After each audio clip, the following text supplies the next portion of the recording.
laban kay BP Sara, nanawagan ng rally sa araw na ito sa EDSA. So kumustahin natin gaano kadami ang taong lumahok sa rally na panawagan nitong si Padre Damaso. Tawagin na lang natin Padre Damaso.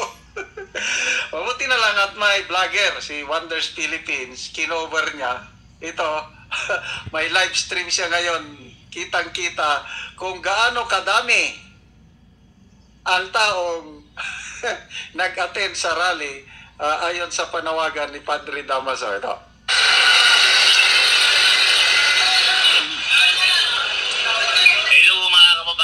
Rally ng mga pare nilangaw dito. Ni isa walang nakita. Mga kababayan, ano ng balita? I-comment nyo po dyan. I-share yun na po ito. Na-boycott yata yung rally nila, walang nagpunta. Yari. Wala.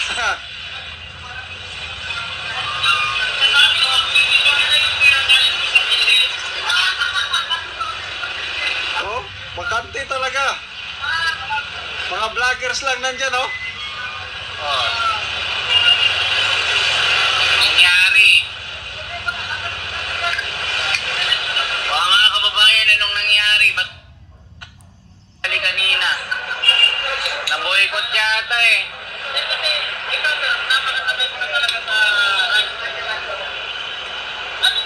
Makinig tayo dito sa kwentuhan nila.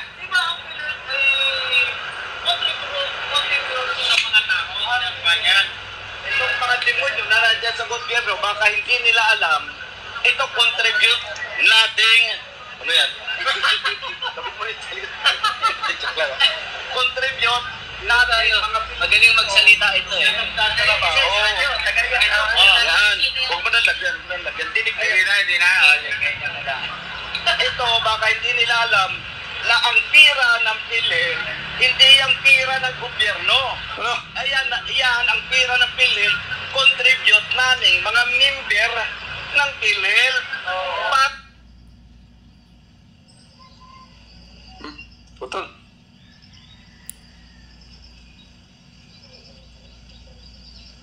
Ano nangyari? Okay, tawag natin na.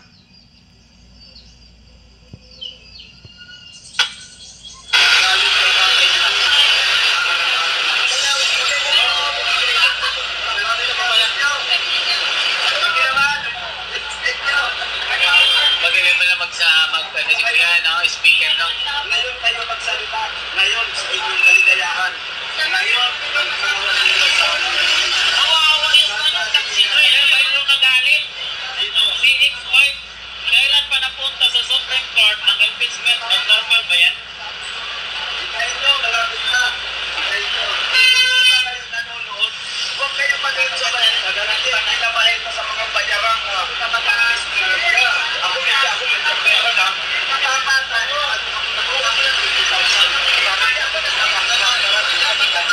Anong ano ka, kuya? Kuya, ano ka? Ano kang station sa radyo? Okay, gobyerno pala. Wag na. Private lang yun. Galing na yun na yun.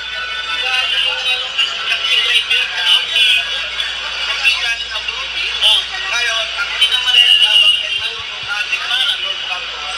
Dahil po sa magdadalawan ng dadalawan sa dalawang Palike at pa-share mga kababayan na 66 pa lang yung like natin at 400 yung nanonood sa atin. So, sana po i-share nyo po ito para dumami po yung engagement at ma-recommend po tayo ni YouTube. Okay po, salamat po. Libre lang pong like po mga kababayan. Ano, wala talagang nag-attend. Grabe. Ano ito eh, isa siyang isang commentator sa radyo kaso syempre discreet lang po yung station. Siya po isang media personality sa radyo. Pero nag-YouTube po siya. Yan, mga kapatid, mga vloggers lang nag-attend. Mga sa rally na pinawagan ni Padre Damaso. Oo, si X5. Baka kayo yung malakas ang tama, hindi kami. Walang nagpunta. Walang nagpunta. Kuya, bakit Glenn Nilangaw daw yung rally ng mga Padre Damaso daw?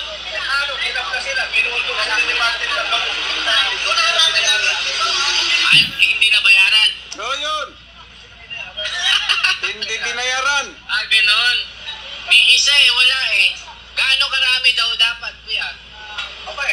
Sabi ni Padre Damaso hiigit daw sa Libo-libo. May isa, wala naman. ang rally lang laban sa ating Yung impeach siya. Oh, okay. O mga kababayan yun, nilangaw yung rally ng mga pare. Ano kayang nangyari? Mga kababayan, nilangaw. Vlog, ayan. Vlog TV Vlog. Siya po si Bird TV Vlog. Okay, so matandaanan ko. May panawagan na ang mga pro-BBM supporters mag-rally sa EDSA.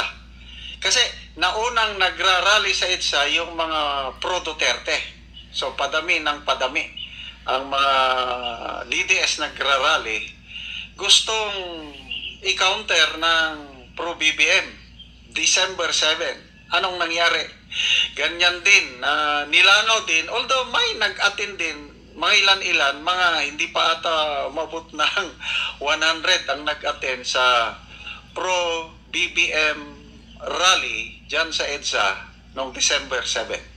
So, ito, makikita nyo kung gaano ka-epektibo ang kanilang ginagawa na pagpapail ng impeachment complaint. Nag-file ko noay. O sige, fine. Tapos, sabayan ng rally para ipakita na marami ang nagagalit na tao kay VP Sara. Ano ngayon? O di, sila ang napahiya. Kasi, sa social media ngayon, nakaka-saya, nakaka-exciting.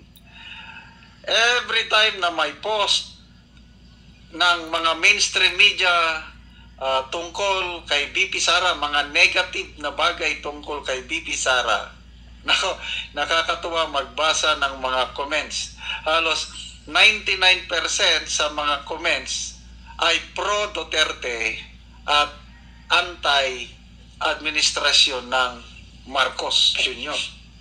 So, pinagtatawanan yung mga emoji signs, tawa, nagagalit, nasasyak, umiiyak, halos 99% galit ang reaksyon sa ginagawa ng Marcos administration. So, yan na.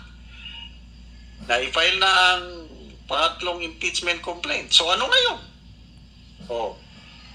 So, hindi umusad. Nandyan pa rin sa opisina ng Secretary General ang mga impeachment complaint. Sa January 13 pa, magbubukas, kasi nakabakasyon na sila ngayon, yung mga kongresista. Sa January 13, Monday, magbubukas ang sesyon ng mga mambabatas. Okay, tingnan nyo yung rally ng iglesia. In-schedule din nila ng January 13 sa Monday. Usually, ang rally ng mga iglesia, itinataon nila ng Sunday pagkatapos ng kanilang pagsimba. Bakit ngayon, for the first time ata, correct me if I'm wrong, na ang rally ng iglesia nilagay sa isang Monday?